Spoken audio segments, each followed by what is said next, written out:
1절에서부터 18절 말씀입니다.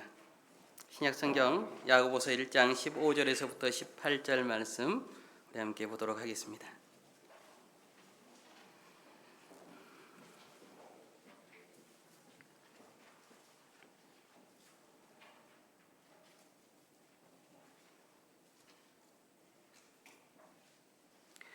함께 읽도록 하겠습니다. 욕심이 잉태한즉 죄를 낳고 죄가 장성한즉 사망을 낳느니라. 내 사랑하는 형제들아 속지 말라. 온갖 좋은 은사와 온전한 선물이 다 위로부터 빛들의 아버지께로부터 내려오나니 그는 변함도 없으시고 회전하는 그림자도 없으시니라. 그가 그 피조물 중에 우리로 한 첫 열매가 되게 하시려고 자기의 뜻을 따라 진리의 말씀으로 우리를 낳으셨느니라. 아멘. 우리 함께 여러분 혹시 손하트 하실 줄 아세요? 손하트? 손하트 하시고 우리 옆에 가족들과 성도님들과 함께 인사합시다. 사랑합니다. 사랑합니다. 사랑합니다.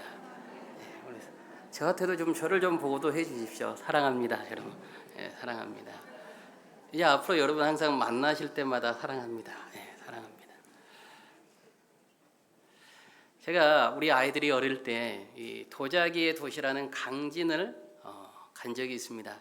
이 강진을 갔더니 정약용 선생님이 그곳에서 유배를 당했다라고 말을 하면서 박물관이 있더라고요. 그래서 정약용 선생님의 박물관을 갔는데 이 아들에게 쓰는 편지도 있고 유배를 당하면서 참 어려웠던 일들을 박물관에서 보게 되었어요. 그 중에 가장 눈길을 끌었던 것은 이 벼슬아치들에게 썼던 이 목민심서의 한 내용이었습니다. 벼슬아치들에게 말을 하면서 목민들에게 이야기하면서 목민관들에게 밥을 먹을 때 하루 3첩 반상을 하지 말라라고 이야기하는 대목이 박물관에 쓰여져 있는 거예요. 그리고 그 마음이 너무나 그 글귀가 너무나 마음에 와닿아서 집에 와서 서점에 가서 목민심서를 다시 구입해서 읽어보았습니다. 너무나 좋은 내용들이 많더라고요. 왜 삼첩반상 외에는 하지 말라라고 이야기를 했는가? 벼슬아치들이 너무나 욕심을 내면 백성들이 힘들어한다는 것이죠. 욕심을 내지 말고 삼첩반상만을 가지고 하루 3끼, 하루 2끼 먹는 것에 만족하라는 것이었습니다. 그래서 제가 그때부터 하루 밥을 3첩 반상 이상을 거짓하지 않습니다. 어제도 오늘은 이제 아직 아침 식사는 안 했고 어제도 아점경 먹는데 계란 후라이 하나, 김치 하나, 김 하나 이 정도 되면 여러분 어떤 반응이 있으셔야 되는데 이것만 차려줘도 저는 아내에게 감사하면서 이 밥을 먹습니다. 욕심을 내지 말라는 것인데 우리 삶 속에서 욕심이라는 것을 멀리하기는 대단히 어려워요. 음식을 먹다 보면 식탐이 나게 되는 것이고요. 또 옆에 누군가가 어떤 물건을 가지고 있으면 나도 모르게 욕심이 나게 됩니다. 그런 우리들에게 하나님께서는 오늘 말씀을 통하여서 욕심이 잉태한즉 죄를 낳고 죄가 장성한즉 사망을 낳는다라고 말씀해 주고 있어요. 그러니까 욕심이 착상되어서 잉태가 되면 그 욕심이 우리의 탯줄을 통해서 계속 양분을 공급받는 겁니다. 욕심을 계속 우리 삶 속에 들어오면서 양분을 부여받아서 욕심이 잉태하였는데 낳다 보니까 그 욕심이 죄가 되는 거예요. 그래서 하나님께서는 욕심일 때 그 모든 것을 버려라라고 말씀하는 겁니다. 내 뱃속에 있기 전에 잉태하기 전에 모든 것을 버릴 수 있어야 한다라고 오늘 성경을 통해서 말씀해 주고 있습니다. 이게 우리를 향한 하나님 아버지의 마음인 것이죠. 하나님 아버지께서는 우리가 죄를 낳아서 사망에 머무는 것이 아니라 하나님의 생명의 면류관을 받아쓰고 위로부터 오는 은혜를 누리시기를 원하는 거예요. 그게 아버지의 마음입니다. 오늘 우리가 온 가족 예배로 함께 예배를 드리는데 우리 부모된 마음들이 우리 자식들은 조금 더 좋은 것을 가지고 나의 몸은 좀 힘들었고 어려웠지만 내 자식들은 조금 더 풍요로운 삶을 살기를 바라는 것이 부모의 마음일 겁니다. 이게 부모의 마음인 것이죠. 그래서 하나님께서도 우리에게 그 욕심을 모두 다 제하해 버리고 이런 하늘로부터 오는 은혜와 풍족함을 받아 사용하라라고 우리에게 말씀하고 있는 것입니다. 그런데 이제 우리가 마음속에서 어떤 생각들을 합니까? 나는 별로 욕심이 없습니다. 나는 욕심 없이 세상을 살아갑니다. 그냥 우리 아이들 건강하게 잘 자랐으면 좋겠고 그렇게 사는 것 외에는 별로 큰 욕심이 없습니다. 근데 우리 자녀들을 바라보면 여러분 그 아이들의 교육은 옆집 엄마가 시킨다라는 말이 있어요. 그래서 아무 나는 욕심이 없는데 옆집 엄마가 이제 와서 그러는 것이죠. 벌써 6살이 되었는데 아이를 놀게 만들어?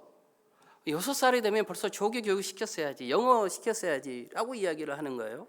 그러면 한 번 듣고 그냥 흘려버립니다. 아니야, 나는 그렇게 하지 않을 거야. 또 옆집 아줌마가 또 와서 옆집 엄마가 또 이야기하는 거예요. 또 만나는 엄마마다 이야기하는 거예요. 그러면 우리 아이가 다른 아이보다 더 늦는가? 걱정이 되기 시작하면서 이제 영어 학원을 보냅니다. 열심히 보내고 있는데 또 8살이 되었더니 옆집 엄마가 이야기합니다. 요즘 대학교는 학교 들어가기 전에 결정돼. 그러니까 이제 수학 공부 시켜야 돼 하고 수학을 열심히 시키는 것이죠. 열심히 공부를 시켜요. 그러면서 아이에게 뭐라고 말합니까? 나는 아무 욕심 없다. 그냥 너가 잘 자라고 너 앞가림 잘 하기를 바란다. 엄마 나 너무 힘들어요. 다 너를 위해서 하는 것이다. 어느 순간은 부모의 욕심을 자식에게 투여시키면서 그것이 자식을 위한 것이다 라고 생각하게 돼요. 그러면 어르신들은 어떻습니까? 나는 이제 세상 살 만큼 살아서 걱정 별로 없습니다. 어떤 욕심 없습니다. 그냥 우리 아이들 잘 되고 평안했으면 좋겠습니다. 그러고 있는데 옆집 김영감님이 자식들로부터 안마 의자를 선물 받았다라는 그 소식을 듣는 순간 나도 안마 의자가 하나 있으면 좋겠다라고 생각을 해서 이제 아들에게 전화를 합니다. 아들아, 내 몸이 온몸이 삭신이 쑤시고 아프다. 너무 힘들다. 안마를 받으면 좀 좋을 것 같다라고 이야기를 하는데 이 속 없는 아들이 아버지, 어머니, 그러니까 일 좀 그만하세요. 그냥 좀 쉬세요라고 하고 전화를 끊는단 말이에요. 그럼 다시 이제 며느리에게 전화를 하죠. 며느라가 내 온몸이 삭신이 쑤시고 아프다. 옆집 김영감은 안마 의자에 있었더니 좀 몸이 풀리는 것 같다. 그런데 이 며느리가 좀 눈치가 있으면 안마 의자를 선물해 줄 터인데 이 며느리도 이 눈치가 없어서 어머니 일 좀 그만하세요. 좀 쉬세요. 끊어버리면 어떻게 합니까? 마음속에 이 내 마음도 몰라주고 이 화가 나는 것이죠. 어느 순간 욕심이 내 안에 들어오게 되는 거예요. 그래서 욕심이라는 것은 여러분 우리 삶 속에서 세상에 그냥 퍼져 있는 가운데 주의를 통해서 우리 안에 들어오게 됩니다. 그래서 하늘을 바라볼 때 우리는 욕심을 가지지 않아요. 내게 있는 게 만족할 수 있습니다. 그렇지만 우리가 옆에 사람들을 볼 때 함께 살아가는 이 성도님을 바라볼 때 우리는 그것들을 바라보면서 경쟁하게 되면서 내 마음 안에 욕심이 조금씩 잉태되게 되는 것이죠. 이것만 조금 가졌으면 좋겠다. 이것만 조금 가졌으면 좋겠다. 그 욕심이 조금씩 커져서 그 욕심이 나오게 되면 죄가 나오게 되는 것이죠. 그래서 하나님께서는 이 욕심을 너희 안에서 자라기 전에 모든 것을 제하여 버려라 라고 말씀하고 계시는 겁니다. 출애굽기 20장 17절을 보시면 내 이웃의 집을 탐내지 말라. 내 이웃의 아내나 그의 남종이나 그의 여종이나 그의 소나 그의 나귀나 물은 내 이웃의 소유를 탐내지 말라라고 하나님께서는 말씀하십니다. 이때 내 이웃의 집을 탐내지 말라. 내 이웃의 아내나 그의 남종이나 여종이나 그의 소나 나귀나 물은 내 이웃의 소유를 탐내지 말라는 말씀의 핵심은 옆에 것을 바라보지 말라는 거예요. 하나님을 바라보고 있을 때 이미 나에게 주어진 것이 하나님이 주신 것이므로 만족할 수 있다는 것이죠. 내게 있는 것 안에서 만족할 수 있는데 옆을 보면서 나의 부족함을 바라보게 되는 거예요. 그러니까 내 이웃이 가지고 있는 남종이 부러워지는 거예요. 여종이 부러워지는 거예요. 그러다 보면 나도 모르는 사이에 이웃의 것을 탐하면서 그들의 것을 빼앗기 시작합니다. 그래서 욕심의 가장 큰 무서운 것은 나의 욕심을 채우기 위해서는 상대방을 희생시키는 것도 당연하다라고 생각하게 되는 거예요. 내 욕심을 채우기 위해 상대방이 죽는 거 괜찮아. 그 정도는 당연한 거야. 그래야지 내가 조금 더 잘 먹고 잘 살 수 있잖아. 내 이웃의 남종 여종 내가 빼앗아 와도 괜찮아. 내가 좀 편하려면 그것을 빼앗아야지. 좀 그 사람은 가지고 있으니까 희생해도 괜찮잖아. 세상은 우리에게 이 모든 것들을 끊임없이 주입시키는 거예요. 그 오래전에 읽었던 책 중에 이런 책이 있습니다. 무엇을 먹을까라는 이 콜린 캠벨이라는 심장질환의 의사가 쓴 책이에요. 그가 대단히 비건주의자인데 그 책의 내용이 너무나 채식주의에 빠져 있기 때문에 권장할 책은 아닙니다. 그런데 어떤 대목들이 있냐면 우리가 보통 우유를 마시면 골격이 건강해진다라고 생각을 하잖아요. 그래서 뼈가 튼튼해지고 키가 큰다라는 것이 우유를 먹으면 얻는 효과라고 우리는 배워왔습니다. 또 광고에서도 그렇게 말들을 합니다. 그런데 실제로 우유를 가장 많이 먹는 나라는 미국인데도 불구하고 골다공증 환자가 많은 곳도 미국이라는 거예요. 그래서 콜린 캠벨 이 의사가 조사를 해보니까 우유라는 곳에는 인이 많이 있는데 이 인을 처리하기 위해서는 칼슘이 필요해서 인간의 뼈에서 칼슘을 가져다가 인을 처리한다는 거예요. 그러다 보니까 우유를 가장 많이 마시는 미국에서 골다공증 환자가 너무나 많다. 그런데 왜 우리는 우유를 건강한 음식으로 받아들이는가? 이것은 미국 낙농업 협회의 로비를 통하여서 결국은 우리에게 그렇게 인식되어 왔다라는 것을 말을 합니다.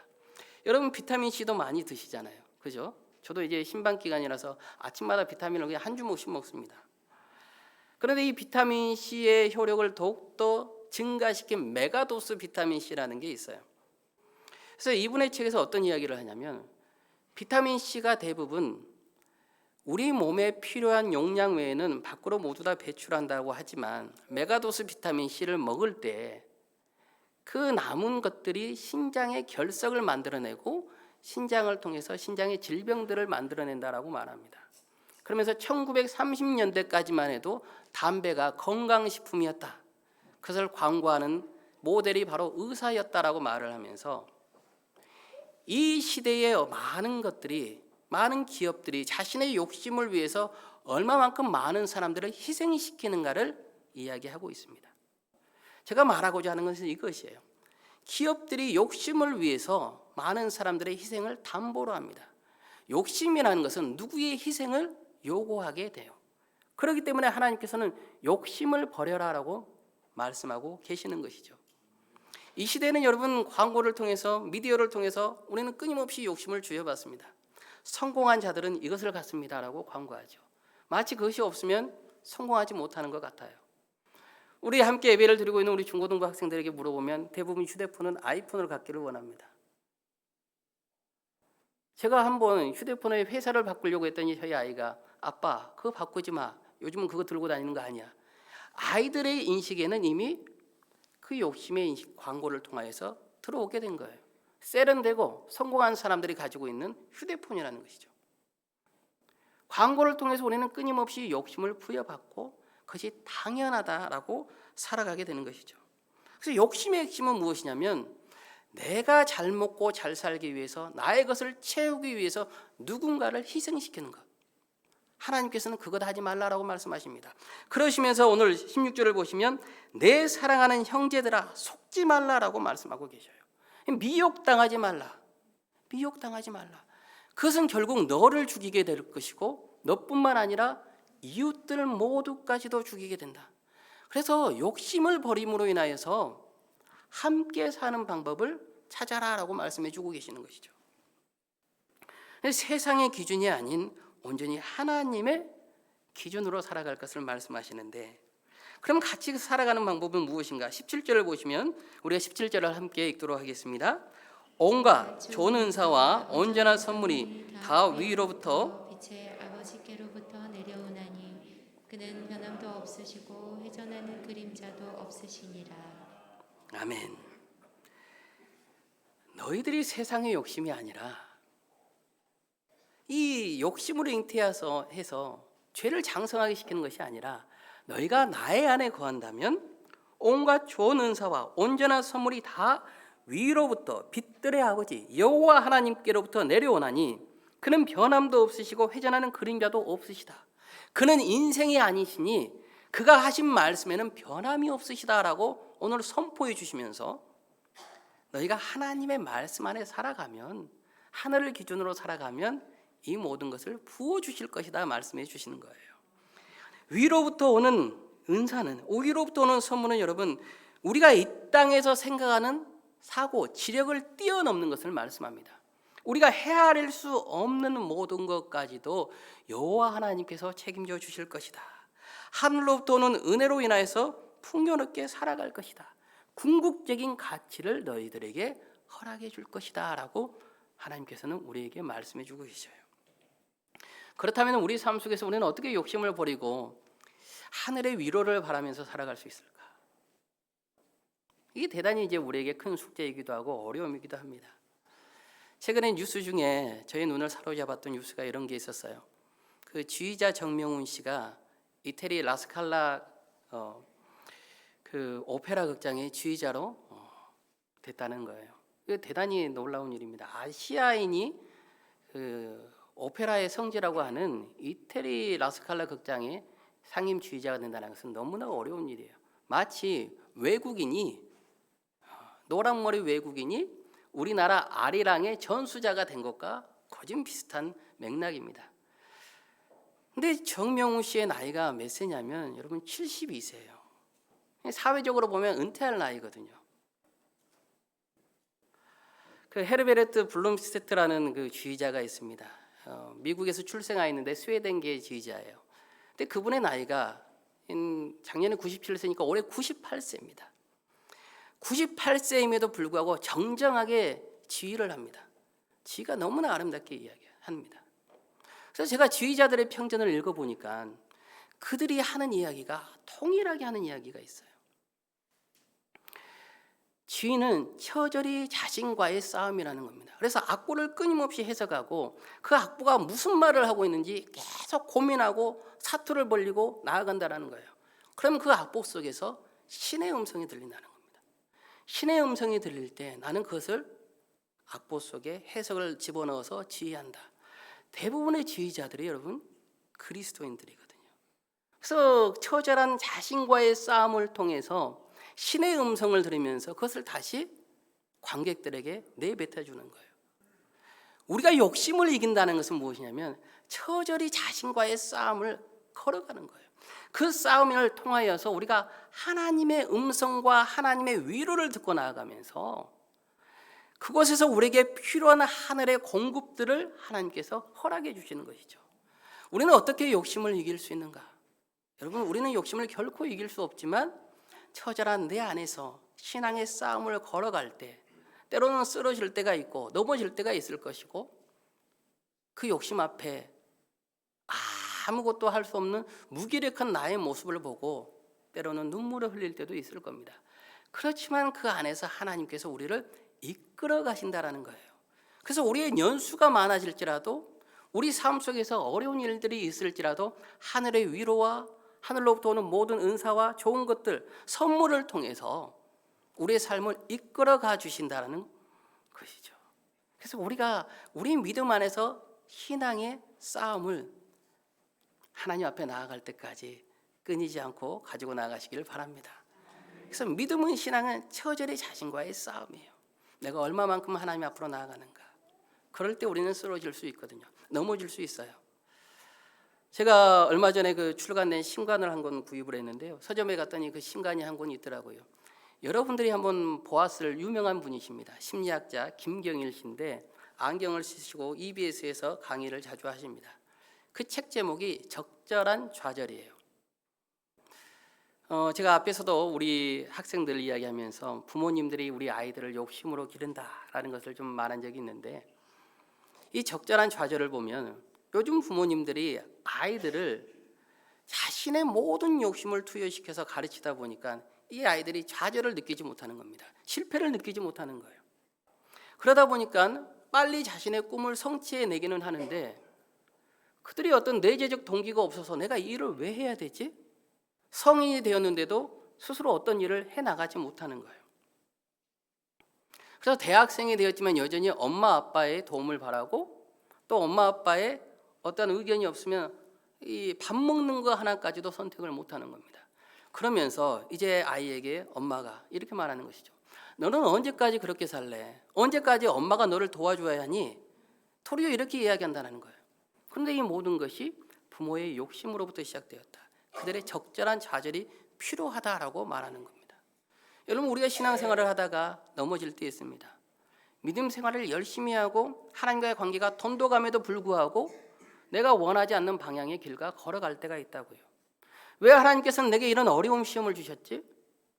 하나님께서는 왜 내게 이런 고난을 주시지? 왜 하나님은 나만? 왜 나만 유독 이렇게 어려워야 되지? 그러나 그 적절한 실패와 좌절을 통하여서 도리어 내가 하나님과 가까워지는 내재적 동기가 생기게 되고 하나님 앞에 믿음의 반석 위에 조금씩 설 수 있다는 거예요. 그러니까 우리가 진실한 위로부터 오는 은혜를 누리기 위해서는 여러분, 세상의 욕심을 멀리하고 하나님께 더욱더 가까워지기 위해서는 적절한 좌절과 실패가 필요하다는 거예요. 이것이 도리어 사단으로부터 온 것이 아니고 하나님께로부터 오는 은혜라는 것을 우리가 깨닫기 바랍니다. 깨닫기 바라는 거예요. 이게 하나님의 은혜이고 이것을 통하여서 하나님께서 우리와 함께 하시는 것이죠. 그래서 18절을 보시면 그가 피조물 중에 우리로 한 첫 열매가 되게 하시려고 자기의 뜻을 따라 진리의 말씀으로 우리를 낳으셨느니라. 진리의 말씀으로 우리를 낳으셨다. 오늘 우리가 함께 읽었던 15절 말씀은 욕심이 잉태한 즉 죄를 낳고 죄가 장성한 즉 사망을 낳았지만 여호와 하나님께서는 피조물 중에 우리로 한 첫 열매가 되게 하시려고 자기의 뜻을 따라 진리의 말씀으로 우리를 낳으셨다는 겁니다. 이 낳으셨다라는 것은 단순히 어느 순간 낳은 것이 아니고 태초부터 계획된 가운데에서 하나님께서 모태에서부터 모든 사랑과 정성을 다해서 낳으셨다. 하나님의 무한하신 사랑을 보여주는 겁니다. 오늘 우리가 온 가족 예배로 함께 드리시는데 이 자리에 처음 오신 우리 가족분들 참 어색하고 힘들기도 할 겁니다.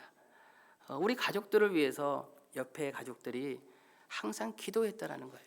오늘 갑자기 온 것 같지만 여러분들을 우리 교회에 초청하기 위해서 끊임없이 여러분들을 위해서 항상 기도하고 하나님께 아뢰고 그 사랑으로 인하여서 오늘 여러분들이 이 자리에 오게 되었다는 것을 또 하나님께서는 말씀해 주시고 그 사랑을 전해주고 있는 겁니다.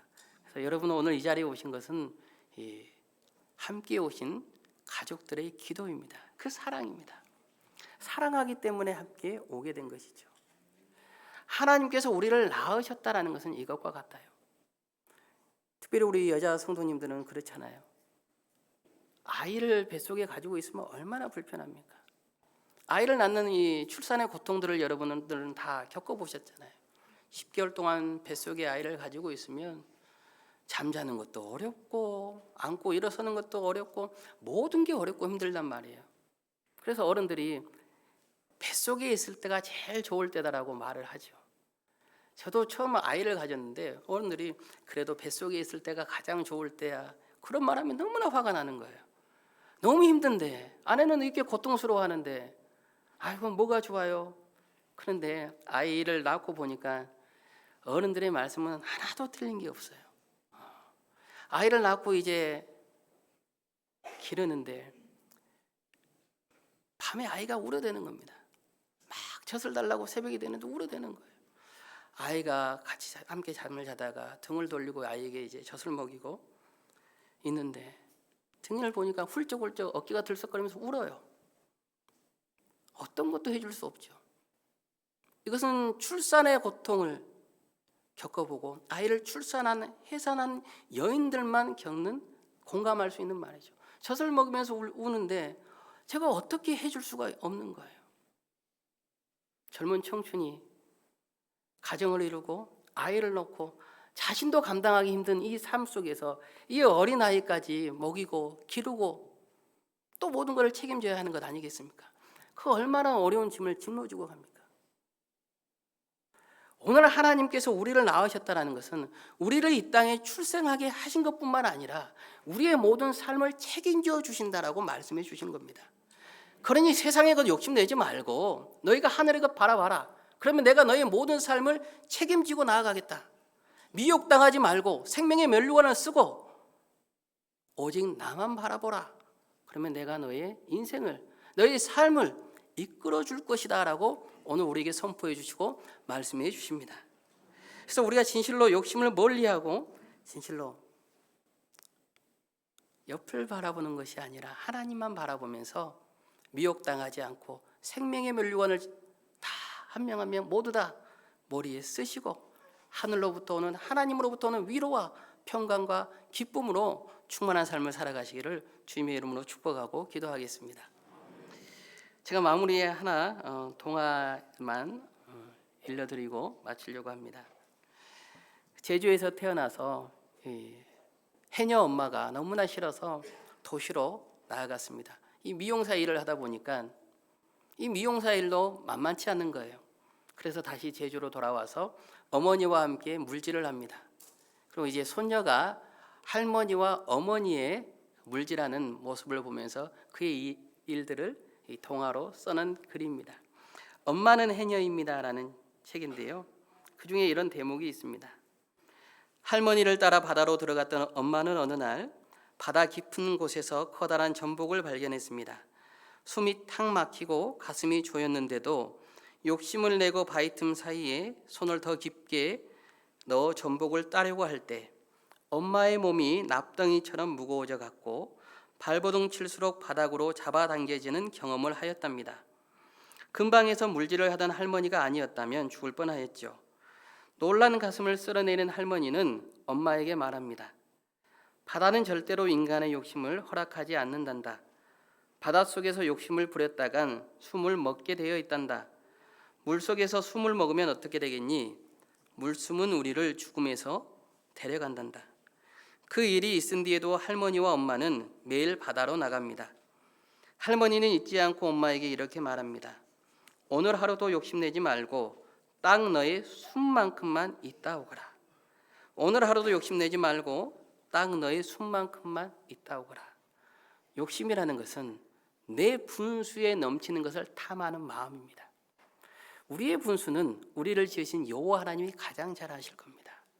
그러니 우리의 모든 것을 여호와 하나님께 맡기고 우리는 삶 속에서 하루하루 충실하게 살아가고 내 안에서 믿음의 처절한 싸움을 싸우고 나아갈 때 전능하신 아버지께서 우리의 모든 것을 아시고 우리의 삶을 이끄시고 인도해 주실 줄로 믿습니다.